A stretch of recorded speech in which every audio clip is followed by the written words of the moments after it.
Buenos días. Buenos días. Hoy tenemos el gusto de contar con la presencia de Miren Aniño. Miren Aniño es trabajadora social y licenciada en Psicología.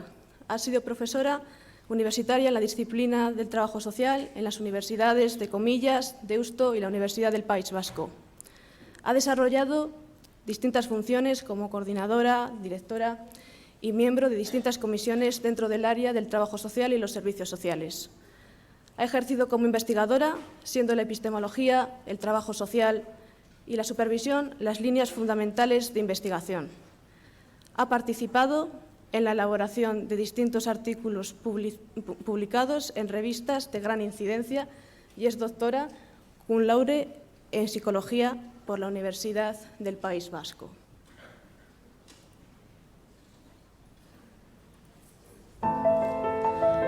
Como alumna suya que fui, llegué a conocer su amor platónico por Machado. Da la casualidad de que yo soy soriana y conocedora del mismo. Es por ello que quiero hacer un pequeño guiño a la figura de este gran poeta. Para ella, este autor tuvo una gran relevancia a lo largo de su vida como docente. Incluso dedicó su tesis doctoral a él. Miren, es de esas personas que podríamos calificar como docente vocacional. Una persona que ama su trabajo y, como bien sabrá, en cuestiones de cultura y de saber, solo se pierde lo que se guarda, solo se gana lo que se da.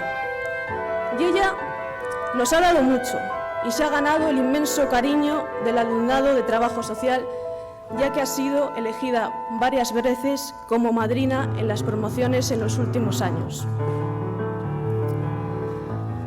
Recordamos a Machado en sus famosos versos: todo pasa y todo queda, pero lo nuestro es pasar, pasar haciendo caminos, caminos sobre la mar. Y de ese pasar, nosotras como alumnas nos quedamos con comprender cómo funcionan los sistemas familiares y cómo la baja intención e implicación puede generar funcionamientos dañinos dentro de ellos. Nos adentraste en el mundo de los modelos de intervención de trabajo social, haciendo hincapié en las implicaciones que tiene cada uno, si son compatibles o no con nuestra forma de ver el mundo, los valores, la ética, la forma de actuar y los aspectos a priorizar, en función del modelo de intervención con el que se decida actuar. La lírica, la poesía y la magia lingüística que regalas al oyente con tu oratoria, el poder del bien de las palabras, reflexionar sobre las palabras como poderosas herramientas que tienen el poder de transformar a las personas y a la sociedad, siendo este uno de los aprendizajes más bellos en la vida y en el trabajo social. ¿Cómo no destacar el enfoque sistémico del que siempre eres partidaria y cómo ese enfoque va mucho más allá del trabajo social y trasciende a la vida real, en la rutina, siendo un todo, de todo y para todo? Y por último, el poder crítico que nos has difundido, cuestionarnos las situaciones impuestas y ampliar la mirada. Mirar más allá de lo que nuestros propios ojos ven, ampliar la gama de colores que nos brinda esta vida, buscar la comprensión y darle un sentido a todas las situaciones vividas que nos encontramos.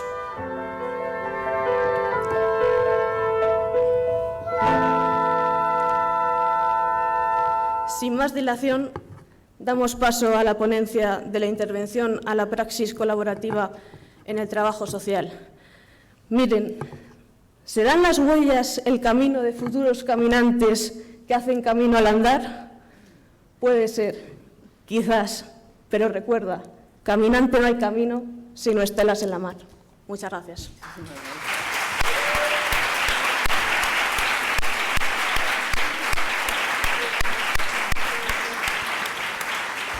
al Señor.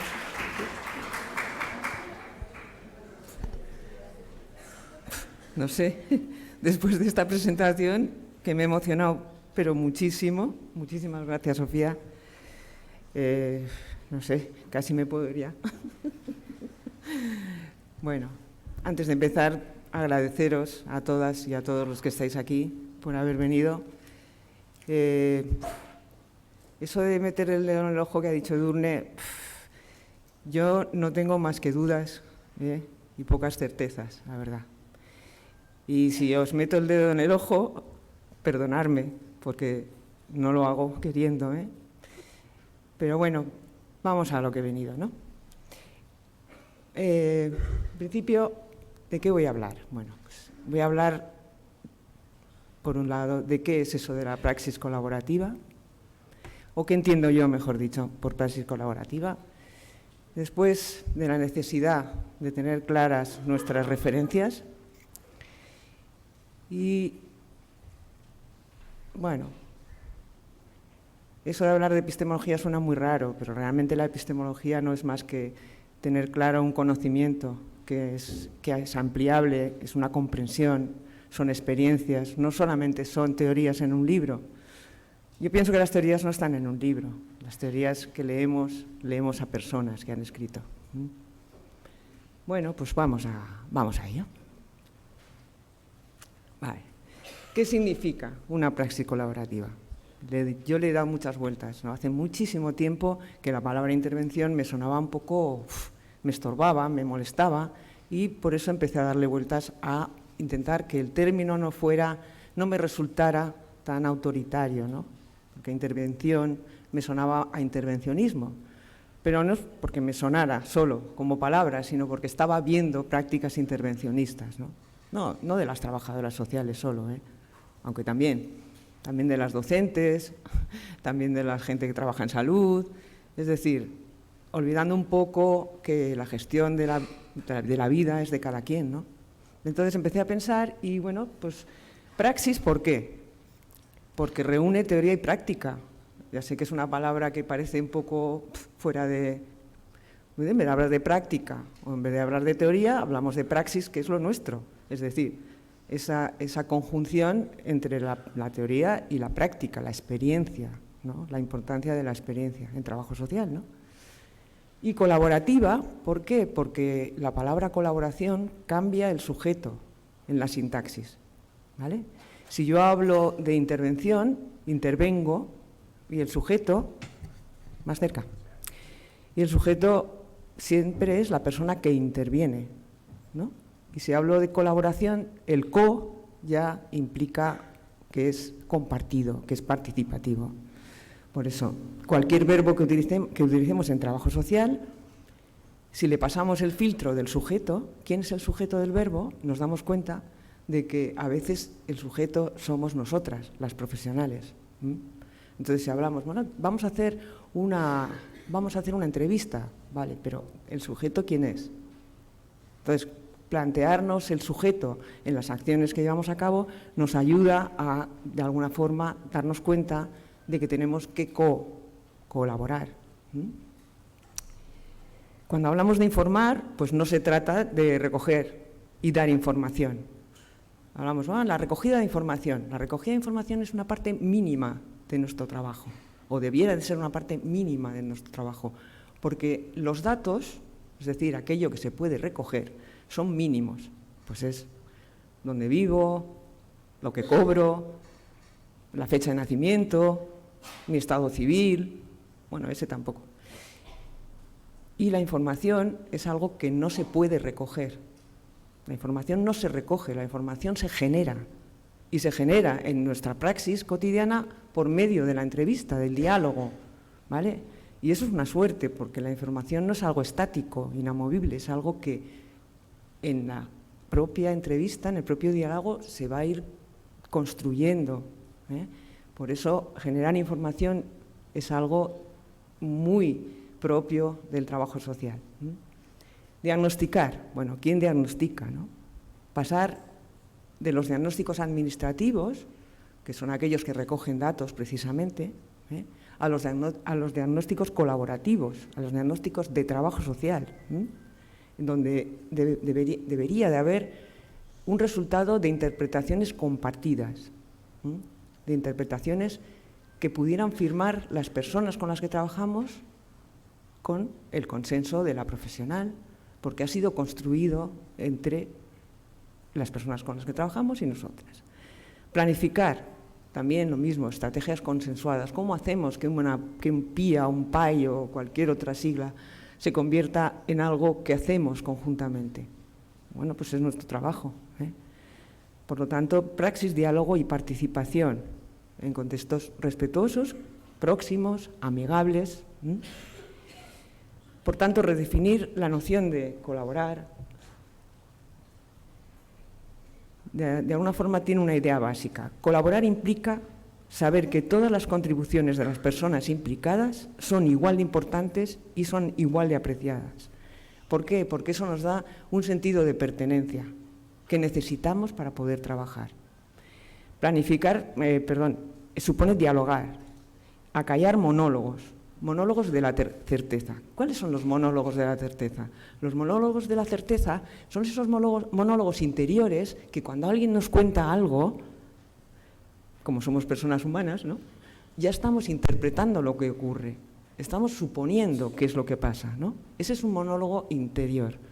¿Con qué hacemos las suposiciones desde nuestra disciplina? Con nuestros conocimientos, con nuestra experiencia, por supuesto. Construimos esos supuestos que llamamos hipótesis o que llamamos simplemente suposiciones o interpretaciones. Y eso no lo podemos evitar.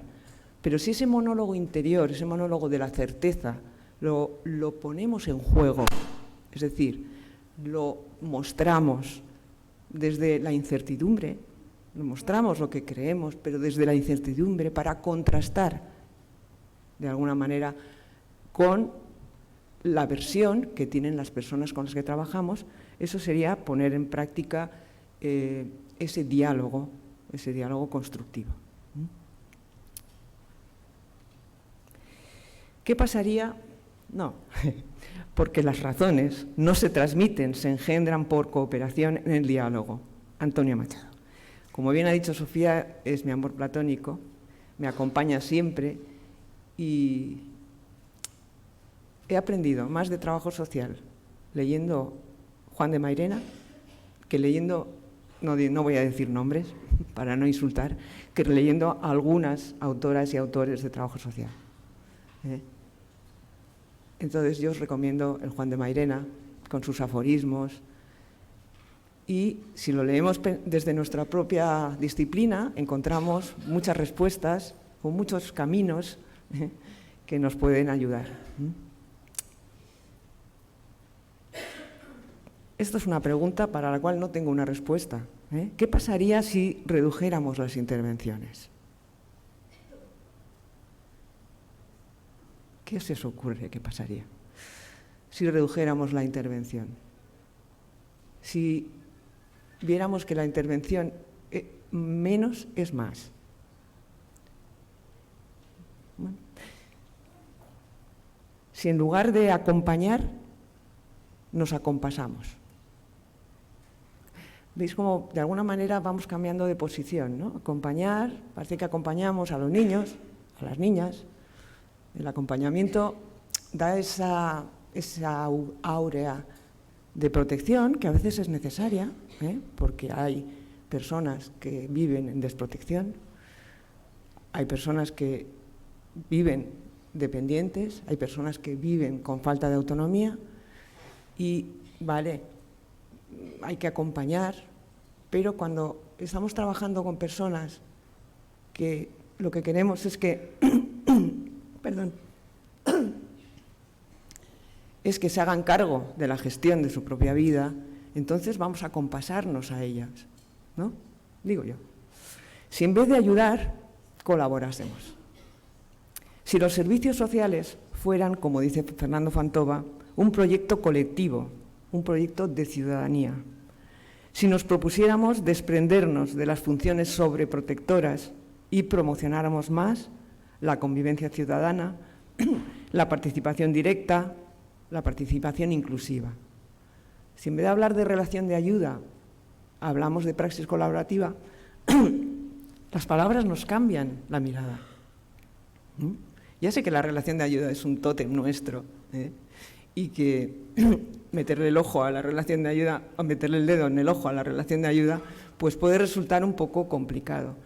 No es una crítica, es simplemente, aunque hablemos de relación de ayuda, que tengamos presente que esa relación de ayuda ha de ser colaborativa siempre, y si no, no es. Puede ser un tránsito, puede ser una oportunidad, pero no una oportunidad para cambiar, para tirar por la borda todo lo que tenemos. No, no.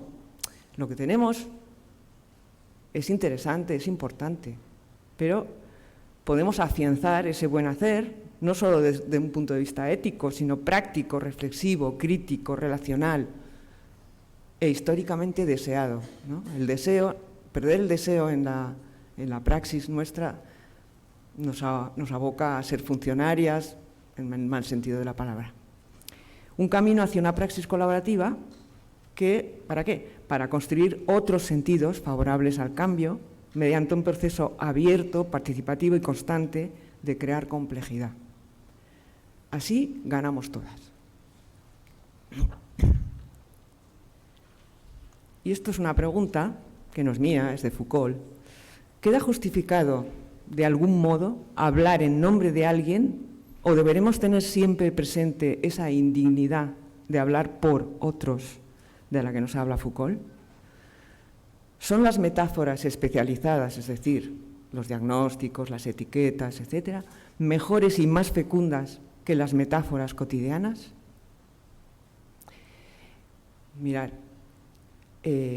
hay un autor que se llama Ortega y Gasset, que conoceréis, ¿no?, que decía que los intelectuales, es decir, podemos adjudicarnos a nosotras, intelectuales o trabajadoras sociales, podéis cambiar ahí el sujeto, decía que eran la porción de cerebro que le falta al pueblo.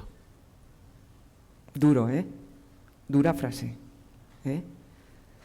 Ortega y Gasset decía que como guías, los intelectuales debían guiar al pueblo, no sé dónde, pero algún sitio, supongo. A eso, Antonio Machado le contestó. Por supuesto, no directamente y no como crítica, porque Ortega y Gasset era su maestro. Pero sí le dijo, lo que sabe el pueblo es lo que sabe, y lo expresa tal y como lo sabe. Esas serían las metáforas cotidianas, ese sería el hablar cotidiano, el hablar que es comprensible y por el cual la gente nos puede entender. Y yo por eso acuñé otro término que es, vamos a dejar el trabajo sociales a un lado, el trabajo sociales es nuestro idioma, a un lado, cuando estemos con las personas, cuando estemos en esa conversación con las personas. Y vamos a intentar que no se nos escapen las siglas, que no se nos escapen los nombrecitos que ponemos a las cosas para entendernos entre nosotras. Algunas pistas para transitar desde esa intervención intervencionista a una praxis colaborativa. Edurne ha dicho la importancia de tener modelos, de tener referencias, de tener, bueno, pues algo que nos piste en nuestro trabajo, ¿no? Entonces, podemos pasar de tener como referencia un modelo basado en la organización del sistema de protección social o del sistema de servicios sociales y en el control ideológico y presupuestario a otro de trabajo social, participativo, dialogado y basado en la construcción.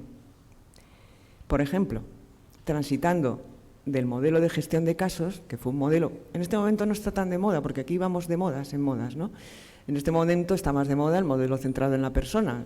No habría que preguntarse en qué persona, pero está centrado en la persona. ¿En qué persona? ¿En la que yo creo que tiene que ser o en la que es, por ejemplo, ¿no? Entonces, el modelo de gestión de casos estuvo de moda y aún sigue estando de moda, pero claro, si lo pensamos, el problema es que con tanto trabajo y con tanto agobio de trabajo, a veces se nos olvida que si nos paramos 5 minutos a pensar, bueno, pues La verdad es que nos vendría bien, ¿no? Gestión de casos. Es que las palabras no mienten, o sea, es un horror. O sea, ¿cuál es nuestro trabajo? Gestionar casos. El modelo debería de llamarse gestión de recursos, es mucho más claro. Gestión de recursos. Y no es un modelo de trabajo social, es un modelo de servicios sociales que, lógicamente, tiene que gestionar recursos, porque no hay recursos para todo el mundo, porque son limitados y porque tiene que hacer sus balances, sus presupuestos y sus planificaciones. Es un modelo de servicios sociales, no es un modelo de trabajo social.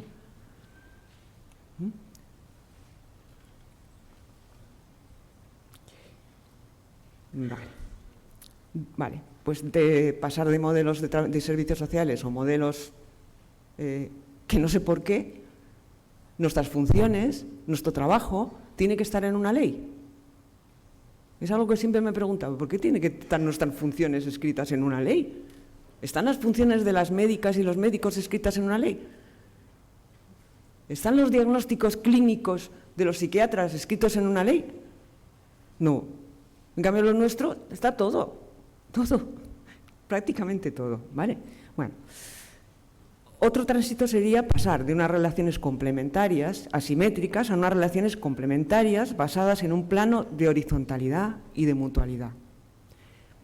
Aquí me podéis decir, hombre, ya lo hacemos, tampoco te pongas así. Sí, claro que lo hacemos, claro que intentamos tener unas relaciones horizontales con las personas que trabajamos, pero a veces nos colocamos, o el propio sistema nos coloca en un lugar de complementariedad con respecto al poder, ¿vale? Que tenemos y que no vamos a olvidar. Tenemos poder. Mitigar nuestras relaciones de poder es un esfuerzo y es un trabajo que tenemos que hacer. Intervenir menos, que es lo que os decía. Menos es más. Intervenir menos. Es decir, dejar que las personas vayan configurando sus propias estrategias. Mirad, en nuestra cultura, la familia, ¿no? La familia tiene dos funciones básicas, ¿no? Una es la de autoprotección, protección, autocuidado, afectiva, cariño, etc. Y la otra función muy importante es la función de promocionar la autonomía, ¿no? Serían las dos funciones complementarias. La primera, en nuestra cultura, al menos, en general, por desgracia, no siempre, se hace muy bien. O sea, se cuida, se mima, se quiere, se protege, en general. Pero la otra, no tan bien. La de promocionar la autonomía, la de dejar que la gente se vaya, la de expulsar, la de expulsar a la calle, a la vida, al exterior. Esa cuesta más. Bueno, pues eso mismo, si nos lo aplicamos a nuestro contexto profesional, puede que nos esté pasando también. Intentamos cuidar, intentamos proteger, intentamos que, como dice Izaskun Ormaechea, el bien protegible, que dice ella, el bien protegible es la autonomía y la protección de la ciudadanía. El bien protegible es la dignidad ciudadana. Bien protegible es la dignidad ciudadana.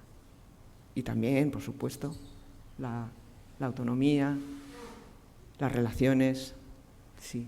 Pero sin olvidar que tenemos necesidad de que nos reconozcan, como personas autónomas, como personas capaces. Ya me he perdido, ¿no? No, espera. Del saber experto al no saber. Esto también es muy discutible, porque dices, ¿cómo voy a trabajar desde una posición de no saber? Pues sí, podemos trabajar desde una posición de no saber. ¿Eso quiere decir que no sabemos nada? No, sabemos muchísimo, pero ese sería el monólogo de certeza. Guardarnos el monólogo de la certeza para considerar el saber de las personas con las que trabajamos. Primero, su saber. ¿Desde dónde hablan? ¿Desde qué cultura? ¿Desde qué recorrido? Entonces, ese no saber significa que de verdad saber de lo que le pasa a las personas saben ellas, y creérnoslo. Saber de mi dolor sé yo. No hay nadie que venga a decirme cómo es mi dolor. No hay nadie que sepa más que yo sobre mi dolor. Entonces, saber, saben ellas. ¿Qué tenemos nosotras? Experiencia, conocimiento, estudios. Poco, hay que estudiar más. Y ese es el no saber. Me coloco en esa posición porque escucho desde que no sé lo que me quiere contar. No anticipo. No estoy pensando en las respuestas. No estoy pensando en lo que le voy a contar, lo que le voy a decir, la solución que le voy a proponer. Voy y me callo y escucho. Y construyo con las personas esas estrategias de acción. Del dirigismo a la autonomía, del preséntate al presentarnos, del tú me cuentas al nos contamos, del lenguaje técnico especializado a las palabras de uso común, de las relaciones de poder al poder de las relaciones. Esto es un juego de palabras, pero si lo pensamos tiene bastante jugo, Abandonamos así las posiciones profesionales como centro de poder y como expertas en las relaciones y en la solución de los problemas de los demás. De las relaciones complementarias asimétricas, seguimos a las relaciones basadas en un plano de horizontalidad. De la recogida de datos a la exploración conjunta y a la generación de información y estrategias de cambio dialogadas. Compartir nuestras ideas para participar en la conversación, no para guiarlas como si les faltara un trozo de cerebro. Desde la perspectiva colaborativa nunca podemos saber a priori dónde nos va a llegar esa entrevista, ese diálogo. No sabemos a priori. Nos exponemos como se exponen las personas con las que estamos trabajando, exactamente igual. De las hipótesis lineales causales a las circulares relacionales. Una hipótesis es una construcción y no una reflexión sobre la realidad, no es una certeza. Una hipótesis es un intento de acercamiento, una tentativa, a veces no llega a puerto y no importa, pero es una tentativa de comprensión. Del binomio ayudador-ayudado, asistente-asistida, entendida-ignorante, a la confrontación complementaria. Tu saber, mi conocimiento. De la mirada centrada en el problema, en el déficit, a la centrada en el rescate de los aspectos fuertes. Del diagnóstico administrativo a los informes sociales e informes sociales unilaterales, a la redefinición dialogada y compartida. Los diagnósticos, los informes, cualquier cosa que escribamos sobre o de alguna de las personas con las que trabajamos, no es sobre, es con. Es con. Por lo tanto, tiene que poder, en nuestro país no lo va a poder firmar, porque los diagnósticos los firma el colegiado con su número de colegiado, ¿no? O colegiada. Pero por lo menos que lo que escribamos no lo tengamos que esconder, que no lo tengamos que ocultar, lo pueda leer. Mire, esto hemos escrito entre usted y yo. ¿Está usted de acuerdo? ¿No está de acuerdo? ¿Hay algo que le chirría, no le gusta? ¿Vale? Vale. Relaciones de mutualidad. Alguien me dijo hace poco, qué bonito eso de la mutualidad. Y yo, no sé, me salió la palabra mutualidad una vez y no le había dado muchas vueltas. Entonces lo he buscado. ¿Y realmente qué significa mutualidad? Pues significa eso, una interacción entre dos individuos de la misma especie o de especies diferentes que resulta beneficiosa para ambos. Entonces ahí tenéis algún ejemplo, unos dibujitos, ejemplos de mutualidad, de relaciones mutuales. La que más conocemos y la que más nos puede impactar es la de las abejas, ¿no? Pero bueno, tenemos muchas otras, ¿no? Y hay muchos más, ¿no? Los monos cuando despiojan a los leones, por ejemplo, ¿no? Cosas así extrañas, ¿no? Bueno.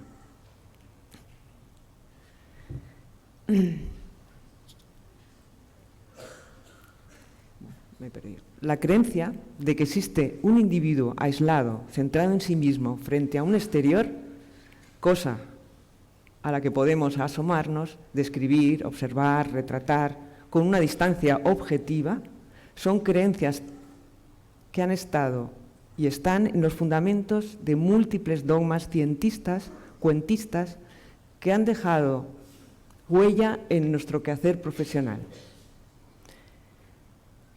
No sé cómo suena esto, pero esa creencia de que podemos objetivar lo que le ocurre a alguien, objetivar a las personas, como si fuera algo, pues es algo que nos viene, epistemológicamente hablando, de modelos y paradigmas positivistas, funcionalistas, pragmatistas, es decir, de paradigmas y modelos que nos han influenciado muchísimo, pero sobre todo porque nos han influenciado porque nos sentíamos menos. Es decir, teníamos que ser más científicos o científicas, haciendo que nuestras descripciones fueran observables, cuantificables, ¿no? Son modelos de ciencia que no cuadran mucho con las ciencias sociales y humanas. Igual para otras ciencias pueden servir, aunque ya yo digo que ni siquiera, ¿no? Pero para la nuestra no. ¿Por qué? Porque nuestras observaciones, fundamentalmente, cuando observamos, lo que observamos o a quien observamos, forma parte de nosotras mismas. Es decir, el observador y el observado son la misma cosa. Yo observo una piedra y la puedo describir, ¿no? No describir, es negra, pesa tanto, tal. Pero observo a un semejante y estoy observándome a mí misma. Lo observado está dentro de la observación. Además, lo más importante, pasa. Lo más importante no es que la trabajadora social comprenda, no es que yo comprenda lo que le pasa a alguien. Lo más importante, primero, no es una cuestión ética, es una cuestión realista. Es imposible que en una entrevista podamos comprenderle a alguien, es que es como una cosa como, no puede ser, ¿no? Pero además es que no es lo más importante es que las personas con las que trabajamos se comprendan a sí mismas, amplíen su versión, esa versión que es parte del daño que llevan. La versión es parte del daño. ¿Cómo definen lo que les ocurre? ¿Cómo definimos lo que nos ocurre? Es parte a veces del problema. Cambiar la mirada, cambiar la descripción, cambiar la interpretación nos ayuda a respirar y a mirar hacia adelante y a poder cambiar. De lo individual a lo colectivo. Bueno, nuestros trabajos, nuestros servicios, nuestras instituciones nos han encerrado mucho en un trabajo con las personas, individualmente. Pero es que da la casualidad, y no es cosa rara, que nuestra disciplina se llama trabajo social, no se llama trabajo individual, se llama trabajo social. Por lo tanto, podemos hacer ese tránsito del acento de la responsabilidad individual a la externalización de las situaciones con las que trabajamos. Tenía una compañera que decía, yo trabajo, cuando entra alguien a contarme algo, le digo, ¿tienes un problema? Era un poco bruta, ¿eh? ¿Tú tienes un problema? Sí, pues hazle por favor de sentarlo en el sillón de al lado. Y vamos a hablar tú y yo. Y luego hablamos de lo que tienes en el sillón de al lado. Externalizar los problemas significa que las personas no son el problema, no son el problema. De la vivencia personal a las estructuras sociales, del tú tienes un problema, a el problema o las situaciones que estás viviendo nos conciernen. Y cuando digo nos conciernen, no significa que nos conciernan a nosotras como trabajadoras sociales y nos tengamos que llevar la mochila a casa, que ya llevamos bastante. Lo que significa es que nos concierne es un plural y hay que repartir el pastel. Una parte le corresponde a las políticas sociales, otra parte le corresponde a las instituciones, otra parte le corresponde a la ciudadanía, por supuesto, otra parte le corresponde a las profesionales, a los equipos y otra parte también a la persona o las personas con las que estamos trabajando. Pero nos concierne significa que hay que hacer un trabajo y cuando estamos trabajando con la gente tenemos que hacer ese trabajo de externalizar. de repartir ¿cómo era aquello? A Dios lo que es de Dios y al diablo lo que es de diablo. No sé si era así. Bueno, cada quien lo suyo.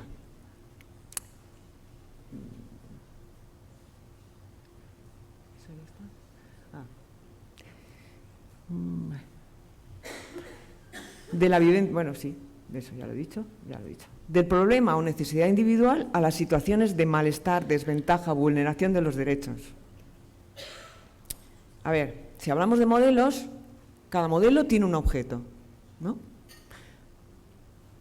Entonces, si hablamos de un modelo de necesidades y tal, pues las necesidades serán el objeto, ¿vale?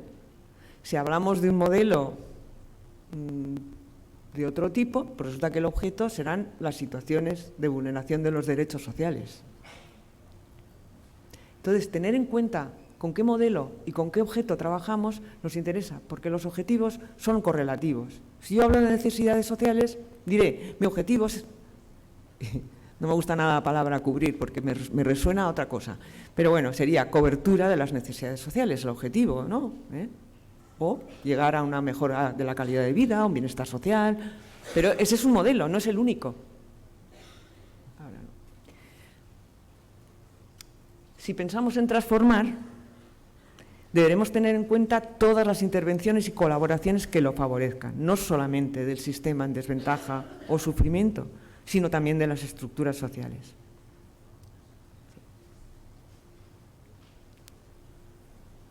Para eso sería interesante revisar los referentes, modelos, experiencias. A ver, a veces cuando decimos estas cosas, claro, habláis desde ahí, desde la academia, desde la universidad, porque no hacéis más que meter la cabeza entre los libros.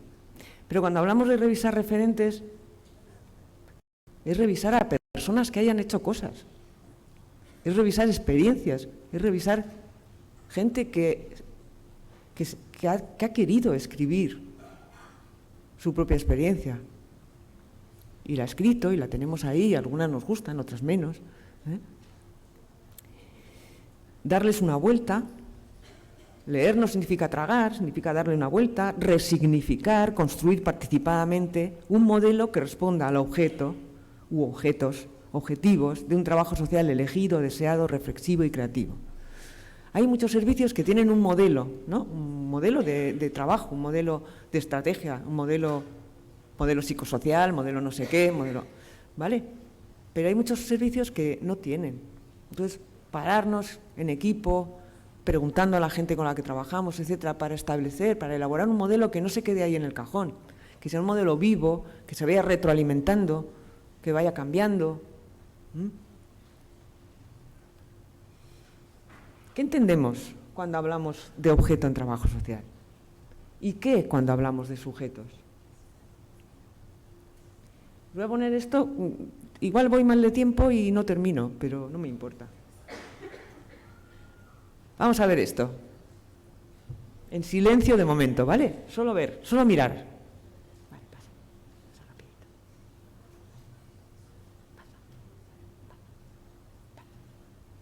Pasa. ¿Son realmente objetos? Mirémoslos o mirémosles despacio un instante.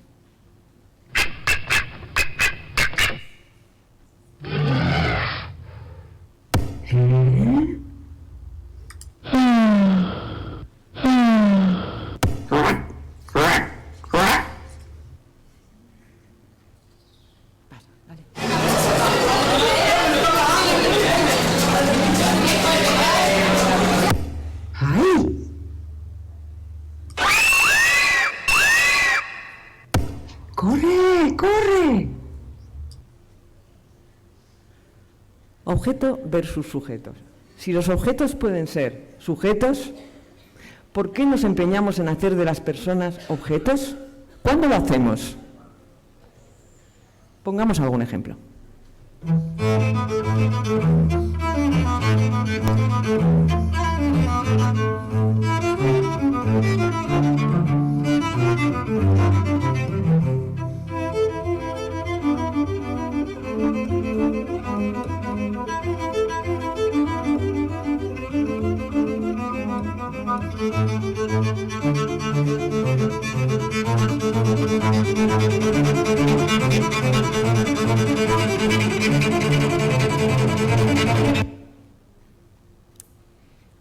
Si son sujetos, ¿cómo pueden ser objetos? A causa de nuestra mirada, por razones de control, por motivos de gestión, eficacia, por nuestra intervención. Las personas pueden quedarse o podemos dejarlas sin voz, sin vez, sin decisión, sin determinación, sin vida propia, sin alma, sin ser, sin lo que os dé la gana. Es decir, nuestro trabajo puede contribuir a que las personas sean más personas, seamos mejores conjuntamente, o todo lo contrario. Si tomamos a las personas como objeto de nuestra intervención, hacemos un trabajo que se llama cosificación. Convertir a las personas en cosas que se mueven de aquí para allá. No lo hacemos, pero podemos hacerlo y hay que tener cuidado.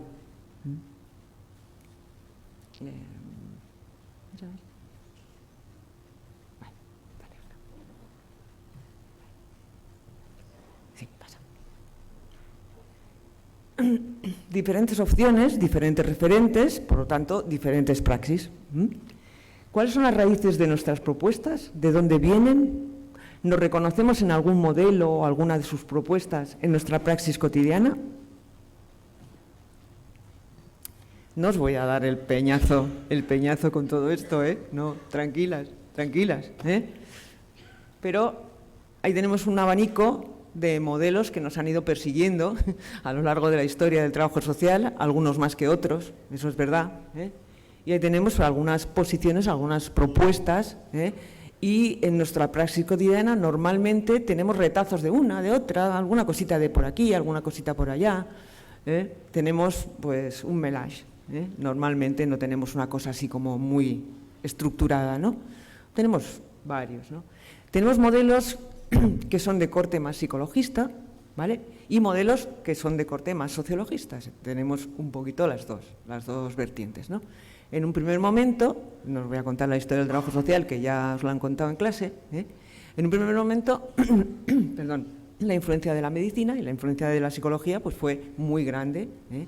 Y tuvimos muchos modelos, como el modelo psicodinámico, que luego, digamos que ha evolucionado, ¿no? Y hay teorías psicodinámicas o de la psicología profunda que se siguen funcionando bien y bueno, aunque nosotras nos llamaban las psicoanalistas de los pobres, que tiene narices, que nos llamaran las psicoanalistas de los pobres porque claro, nosotros no cobrábamos las tarifas que cobraba un psicoanalista. Luego el modelo psicosocial, también de corte psicologista, y otros modelos. Pero hay bastantes modelos que tienden hacia un trabajo más individual que social, ¿vale? Y otros que tienden más a hacer un trabajo más cooperativo, más social, ¿vale? Y luego, como veis ahí ese recuadrito más oscuro, son modelos que surgen de una filosofía más que de un paradigma, ¿no? Que es el existencialismo, el humanismo, que nos ha influido muchísimo, ¿no? Y con valores muy importantes y muy afianzados, muy interesantes, pero también con cuestiones que son dudosas, como cómo hemos entendido, por ejemplo, el concepto de empatía, que a veces lo hemos entendido, pues ese me pongo en tu lugar y de paso tú te quitas, porque los dos no cabemos en el mismo sitio, y a veces no hemos entendido muy bien, ¿no? Y además, por ejemplo, la libre entrevista, ¿no? El que diga a la gente lo que quiera, el no cortarle, bueno, todas esas cosas a veces nos ha llevado a ser personas de gran escucha, ¿no? Una gran oreja, digo yo, de gran escucha, hemos escuchado súper bien, tal, pero claro, hay que confrontar, ese monólogo interno hay que ponerlo en juego, hay que confrontar, ¿vale?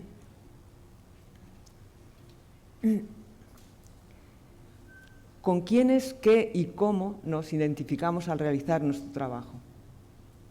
Tenemos una pluralidad de versiones, bueno, pero hay algo que nos unifica, hay algo que nos hace que sintamos que somos parte de una misma, que tengamos esa pertenencia a esa profesión, ¿no? Yo creo que hay algo que sí. Yo creo que hay algo que sí. No sé qué pensáis. ¿Sí o no? No estoy acostumbrada a que no me conteste nadie. No estoy acostumbrada a hablar sola. Bueno, yo creo que lo que tenemos en común son precisamente los valores. Los valores, la ética, nos unifica, yo creo. Lo demás, podemos discutir sobre un referente, sobre una teoría, pero los valores nos unen. Lo que pasa es que no podemos trabajar solo desde ahí. Necesitamos reforzar los valores. Bueno, modelos de atención individualizada. Casi todos los modelos de atención individualizada tienen este corte positivista, funcionalista, fundamentalmente adaptador, adecuar la persona, se decía el individuo, al medio. ¿Por qué? ¿Por qué esto? Yo cuando leo me pregunto por qué siempre, ¿no? Y al final no llego a ninguna respuesta certera, porque sigo con las dudas, ¿no? ¿Pero por qué? Pues porque hubo un momento, y eso aquí pues las sociólogas que tengo delante lo sabrán mejor, un momento en que lo interesante de una sociedad era el consenso, ¿no? Que todo fuera consensuado, que todo estuviera en calma. Y lo que salía de ahí, lo que se salía de la norma, de lo normal, era lo anormal. Y había que hacer que volviera al redil, ¿no? Y eso nos ha influenciado mucho, aunque a nosotras, como trabajadoras sociales, no nos ha gustado nunca. No nos ha gustado nunca. Ese soniquete de que había que adaptar a la persona no nos ha gustado nunca. Pero hay muchos modelos que hablan de esto. Eso es psicologización y patologización del malestar. Hay un libro que se llama Malestamos, que no sé si lo habéis leído, pero yo os lo recomiendo, de Javier Padilla y Marta Carmona. Es un libro muy interesante que habla precisamente de ese paso de entender las cuestiones no como cuestiones individuales, sino como cuestiones colectivas, ¿no? Ellos hablan sobre todo de la salud mental, ¿vale? Pero se puede aplicar perfectamente a aspectos sociales. Prácticas empiristas, reduccionistas, fragmentación, simplificación. La fragmentación la vivimos y la vivimos mal, yo creo. Ese pedacito que me toca a mí, ese otro pedacito le toca a los de servicio de urgencias, ese otro pedacito le toca. La fragmentación la vivimos muy mal. Si nosotras la vivimos mal, ¿cómo vivirá la gente?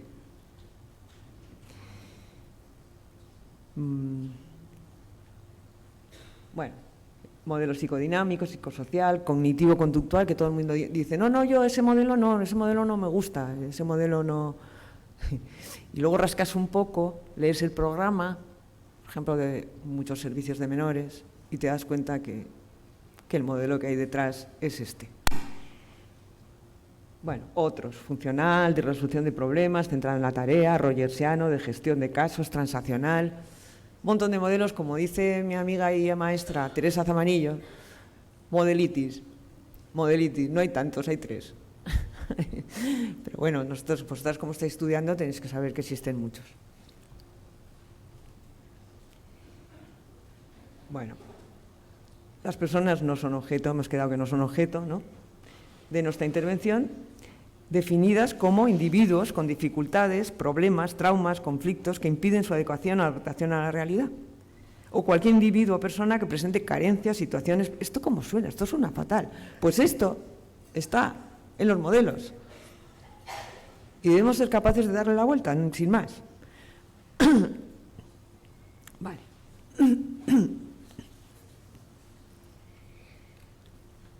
¿Queda justificado? No, esto no. Esto ya lo hemos pasado. Sí. Evitar ponernos en lugar de otras personas hasta el punto de que incluso desaparezcan o sean sustituidas por nuestras prácticas. Su vez, la que le toca, y su voz por la nuestra. Ese es el peligro de llevar el humanismo a sus extremos. Me parece. ¿No sería más correcto? No. Bueno, ahí están los modelos con sus... Bueno, yo me he dedicado a buscar el objeto a cada modelo y los objetivos para ver si cuadraban, no cuadraban. Yo creo que no es el momento, vamos a pasar esto.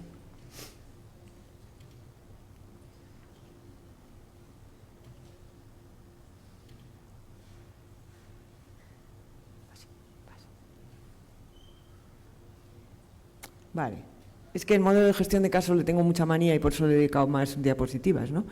Pero bueno, yo creo que ya os he dicho antes lo que pensaba del modelo de gestión de casos, que no es un modelo de trabajo social, sino de servicios sociales, y ya está. Bueno, ¿qué le pasa? Vamos a hacer algunas críticas a esa deriva individualizada de nuestro trabajo, ¿no?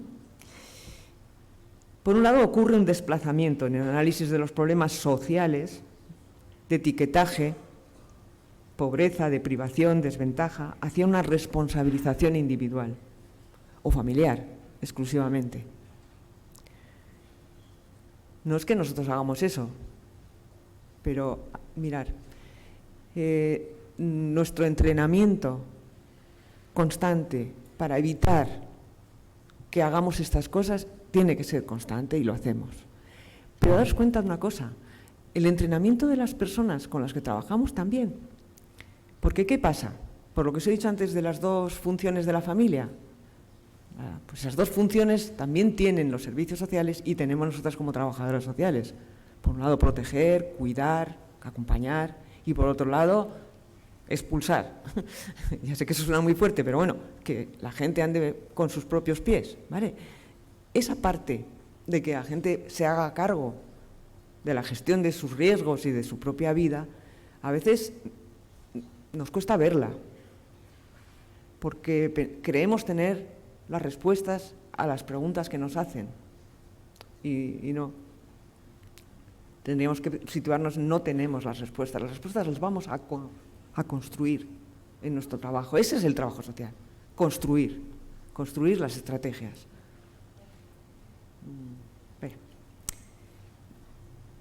Otra crítica, posible olvido de las capacidades, oportunidades, deseos, decisiones, en definitiva, de las voces de quienes son sujetos con autonomía relativa, siempre relativa, porque somos seres humanos, ¿no? Toman decisiones y construyen estrategias de acción. La ciudadanía, otro posible olvido básico de las responsabilidades políticas, una ceguera entre las relaciones de poder, un arrinconamiento de las bases económicas y estructurales de los problemas sociales.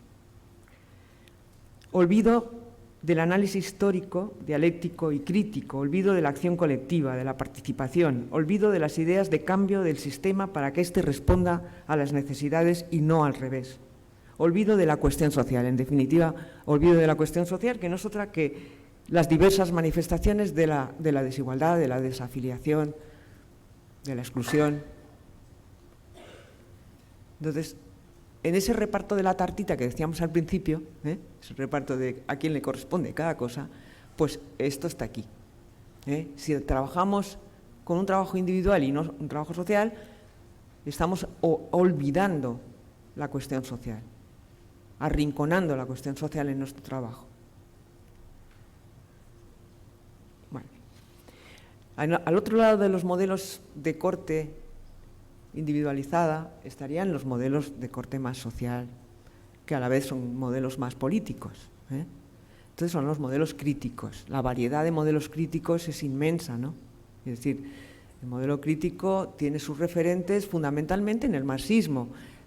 El marxismo, entendido, nosotros vamos haciendo adecuación, ¿no? Entendemos el marxismo a nuestro aire, como entendemos el psicoanálisis a nuestro aire, es decir, lo adaptamos a la disciplina nuestra, ¿no? Pero es así. Entonces, bueno, pues ahí tendríamos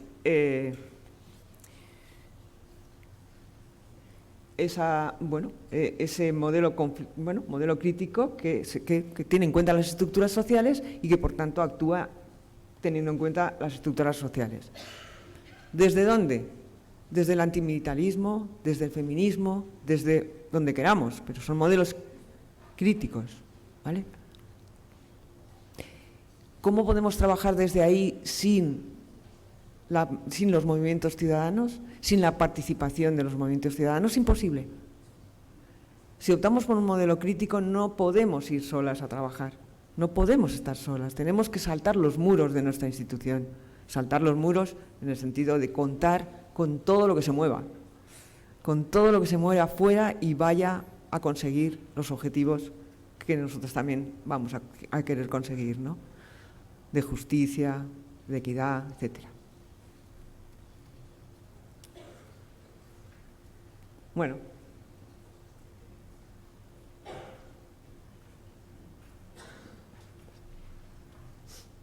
Bueno, modelos sistémicos. Sofía me ha dicho que yo adoro el modelo sistémico. No tanto, pero bueno. No tanto. Una parte sí. Modelos sistémicos también hay varios, ¿no? Hay primera, segunda y tercera generación, ¿no? Yo me quedo un poco con la última. ¿Por qué? Porque la última se ha dado cuenta de que eso de adaptar y adecuar no es tan correcto, ¿eh? La primera generación hablaba de que había que adecuar, ¿no?, a la persona sintomática, al contexto familiar, ¿no?, llegar a un consenso. Bueno, ya no tanto. He aprendido que a las teorías básicas del modelo sistémico, la teoría general de los sistemas, teoría de los juegos, etcétera, hay que añadirle la teoría crítica.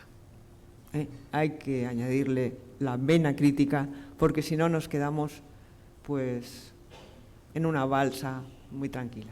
Vale. Visión desde el trabajo social. A ver qué he hecho con mis papeles.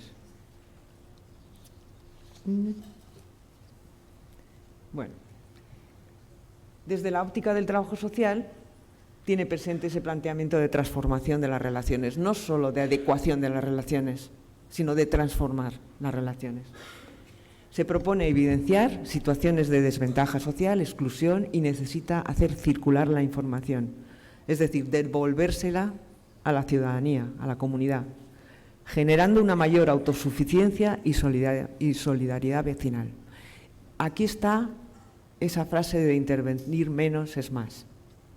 Esto quiere decir, intervenir menos es más significa que nos echemos a un lado, que está como hacen los políticos, ¿no? Que nos pongamos a un lado, no sé cómo lo dicen. Que nos pongamos a un lado y dejemos que la gente también haga lo que cree que tiene que hacer.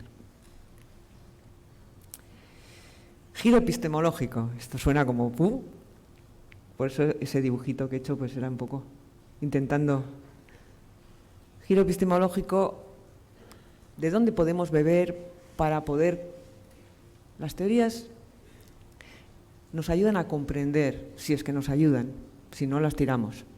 Nos ayudan a comprender mejor, nos ayudan a situarnos mejor y en nuestra disciplina nos ayudan a tener actuaciones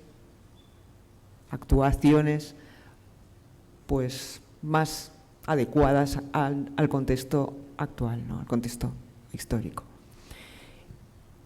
La complejidad, no os voy a dar la coña con la complejidad, desde luego que no, pero la complejidad lo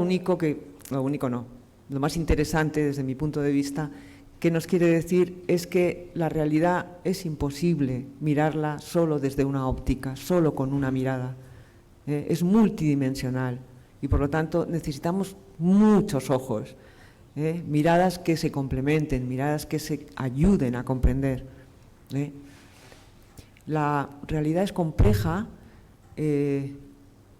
y puede ser más y menos a la vez, cosa que es bastante difícil de entender, es decir, puede ser contradictoria, antagónica, y está presente esas contradicciones, decía el marxismo, que hay que superarlas, ¿no? La complejidad nos dice hay que entender, porque las contradicciones están unidas, como por ejemplo la vida y la muerte. La vida y la muerte no son dos etapas, primero vives, luego mueres. Desde el primer momento que gritas al salir del vientre de tu madre, estás empezando a morir. Ya sé que esto es muy duro, no os pongáis tristes ahora, pero son realidades antagónicas que están presentes, a la vez. Eso nos dice la complejidad. renunciar al empeño de hallar un conocimiento objetivo de la realidad, porque hay tantas realidades como experiencias. Trascender las limitaciones del propio mirar. ¿Cómo? A través de la mirada de las demás personas participantes e implicadas en las situaciones en las que colaboramos. Otra cosa que es parte de lo mismo, porque es parte de la complejidad, son todas las teorías construccionistas, el socioconstruccionismo. Algunos dicen constructivismo, pero el constructivismo es más aplicado a las lenguas, a las ciencias biológicas. Construccionismo es constructivismo aplicado a la sociedad, ¿no? a las ciencias sociales. Entonces, bueno, el construccionismo, ¿en qué nos ayuda como trabajadoras sociales? Nos ayuda mucho en entender que las realidades las construimos, no vienen dadas, no son objetivas, no están ahí para que las observemos y las describamos. El verbo describir no es un verbo que esté muy cerca del construccionismo, al contrario. Entonces, bueno, Natalio Kirchnerman. Natalio Kirchnerman, que yo sepa, porque se me puede escapar muchas cosas, pero que yo sepa, es el primer construccionista que podemos leer en trabajo social. Tiene un libro que sigue estando, yo lo he leído hace no mucho, por enésima vez, porque me gusta mucho, que se llama Pensar el trabajo social. Pensar el trabajo social es un libro muy actual y sienta las bases de un construccionismo social crítico. Y yo creo que es interesante. Bueno.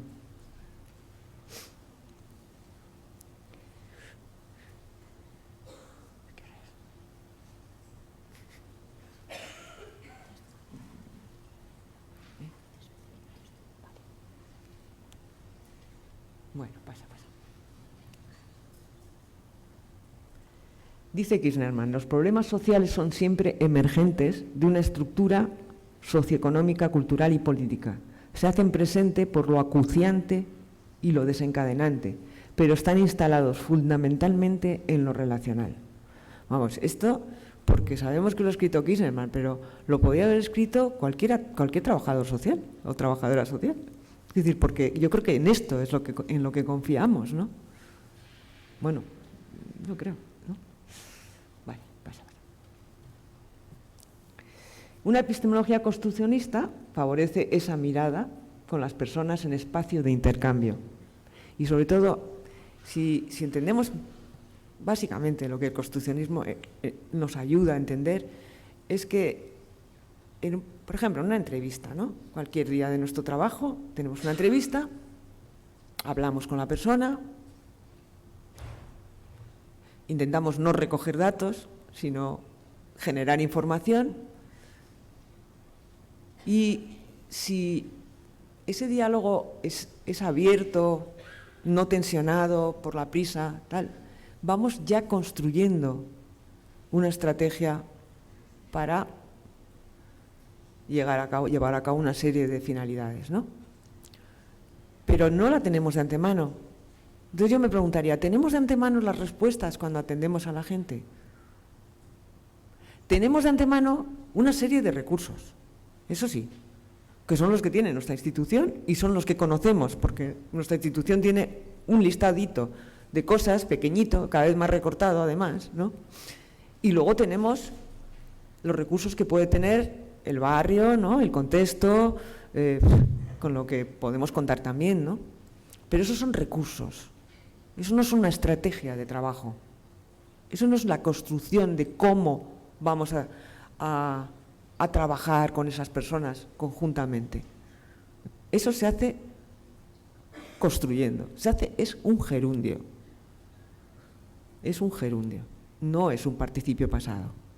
Construyendo, ese es un gerundio, ¿no? Bueno, aquí tenemos otra vez a mi amor.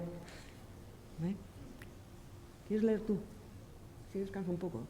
Lee. Cuando meditamos sobre el pasado para enterarnos de lo que llevaba dentro, es fácil que encontremos en él un cúmulo de esperanzas.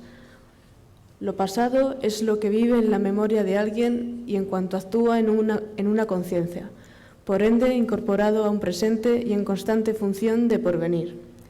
Pasado vivo que por sí mismo se modifica y que vosotros debéis, con plena conciencia, corregir, aumentar, depurar, someter a nueva estructura hasta convertirlo en una verdadera creación vuestra.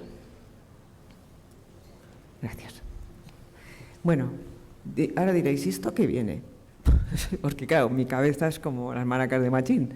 Entonces yo sí que hago saltos, pero no sé. ¿Cómo vamos? ¿Vamos bien o qué?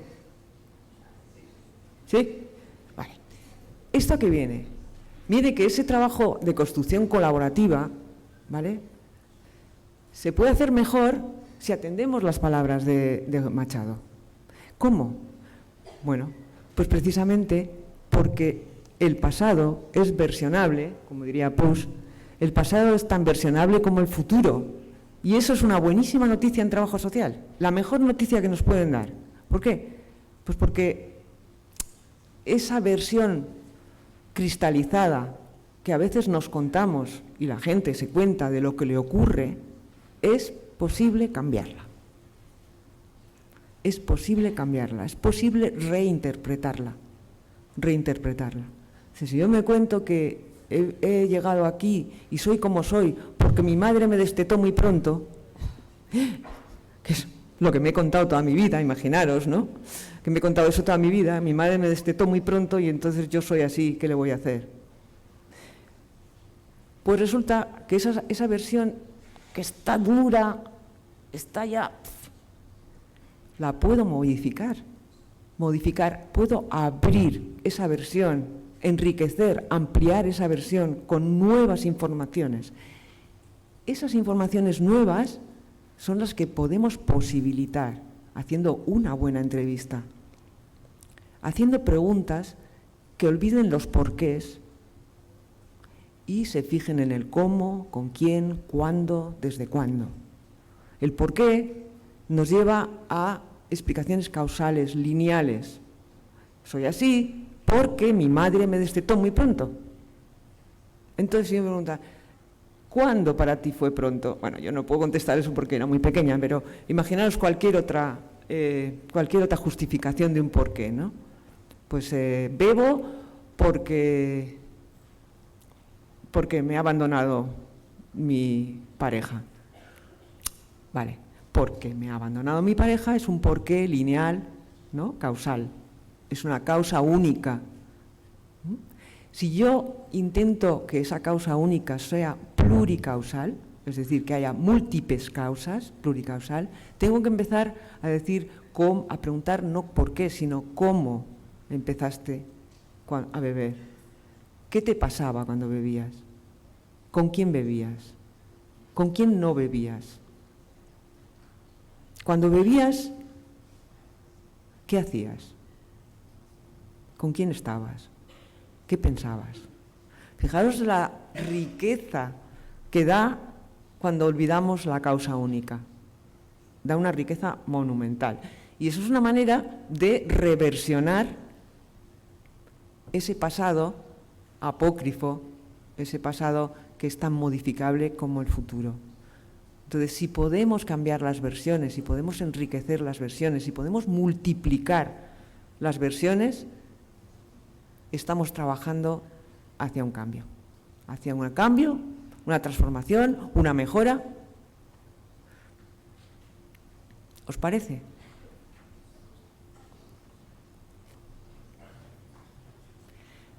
Otra pata, las relaciones dialógicas. ¿Qué es eso? ¿Qué es eso de las relaciones dialógicas? Pues es parte de lo mismo. Es parte de lo no. Mucha gente cuando habla de dialogismo habla de diálogo. No es exactamente lo mismo, ¿vale? Aunque está unido, porque claro, las relaciones dialógicas tienen que darse en un diálogo, tienen que darse en conversaciones que estén compartidas, ¿no? Pero no es lo mismo. Las relaciones dialógicas son aquellas que saben precisamente que los hechos se construyen a través de la palabra y que la palabra y los conceptos están construidos en una cultura determinada y son los que nosotras asumimos. ¿vale? Y los conceptos y las palabras construyen la realidad. Eso es dialogismo.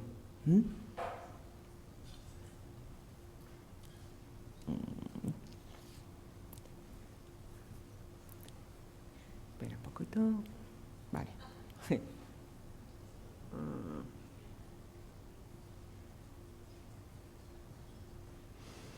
Vale, pues un poco lo que tenéis ahí en la diapositiva. El diálogo sugiere precisamente que un significado que surja en el intercambio de ideas y acciones no pertenece a ninguna de las partes, sino que es una construcción.